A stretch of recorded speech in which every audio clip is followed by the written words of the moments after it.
আমাদের শরীরে চুলকানি হলে আমরা বলি আমাদের শরীরে অ্যালার্জি হয়েছে, কিন্তু আসলে এই অ্যালার্জি জিনিসটা কি, কেন হয়, আর অ্যালার্জিতে করণীয় বা কি? চলুন এই বিষয়টা একটু সহজভাবে জানি। অ্যালার্জি হলে অনেকেরই এরকম চুলকানি হয়, চাকা চাকা লাল দাগ দেখা যায় চামড়াতে, কারো কারো ক্ষেত্রে অনবরত হাঁচিও হতে থাকে, আবার কারো কারো ক্ষেত্রে নাক দিয়ে অনবরত পানিও পড়তে থাকে, এবং গুরুতর ক্ষেত্রে অনেকের তীব্র শ্বাসকষ্টও হতে পারে। তবে মনে রাখবেন, সব চুলকানি কিন্তু অ্যালার্জি না। অনেক সময় এরকম ফাঙ্গাল ইনফেকশন, যেমন দাঁত ব্যাকটেরিয়াল ইনফেকশন বা স্ক্যাবিক্স বা একজিমা থেকেও এরকম চুলকানি হতে পারে। আসলে অ্যালার্জিটা কিন্তু এরকম কোনো রোগ নয়, এটা আমাদের শরীরে এক ধরনের ইমিউনি সিস্টেমের ভুল বোঝাবুঝি। বিশেষত ধুলাবালি, ফুলের রেণু বা কিছু খাবার যেমন চিংড়ি মাছ, গরুর মাংস, কারো কারো ক্ষেত্রে বাদাম, আবার কারো কারো ক্ষেত্রে হাঁসের মাংসেও অ্যালার্জি থাকতে পারে। এসব কিন্তু সবার জন্য ক্ষতিকর না। কিছু মানুষের শরীর এগুলোকে ভুল করে বিপজ্জনক শত্রু মনে করে ফেলে। প্রথমবার যখন অ্যালার্জি আপনার শরীরে ঢুকবে, যেমন আপনার ত্বক দিয়ে,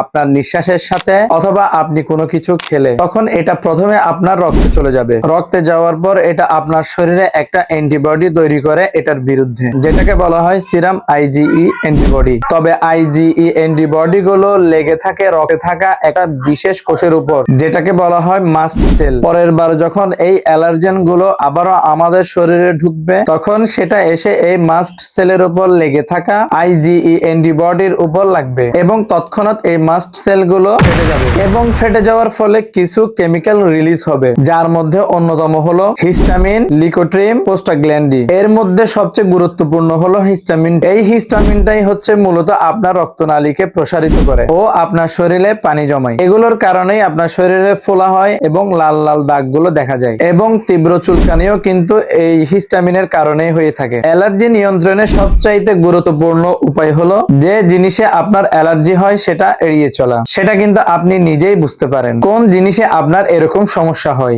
যদি আপনি এটা সঠিক কারণ জানতে চান, তাহলে একজন ডাক্তার দেখিয়ে এরকম অ্যালার্জি টেস্ট করে আপনার শরীরে সিরাম আইজিই লেভেলটা চেক করে দেখতে পারেন। আর লক্ষণ কমাতে সাধারণত চিকিৎসকেরা হেক্সো, অ্যালাট্রল, আরটিকে এসব অ্যান্টিহিস্টামিন জাতীয় ওষুধ আপনাদেরকে দিয়ে থাকে, যেটা মূলত এই হিস্টামিনের কাজটাকে ব্লক করে দেয়। প্রয়োজনে রোগের ধরন বুঝে অন্যান্য ঔষধও দেওয়া হয়। তবে যদি হঠাৎ আপনার তীব্র অ্যালার্জি বা শ্বাসকষ্ট দেখা দেয়, তবে দেরি না করে একজন বিশেষজ্ঞ চিকিৎসকের পরামর্শ নিন।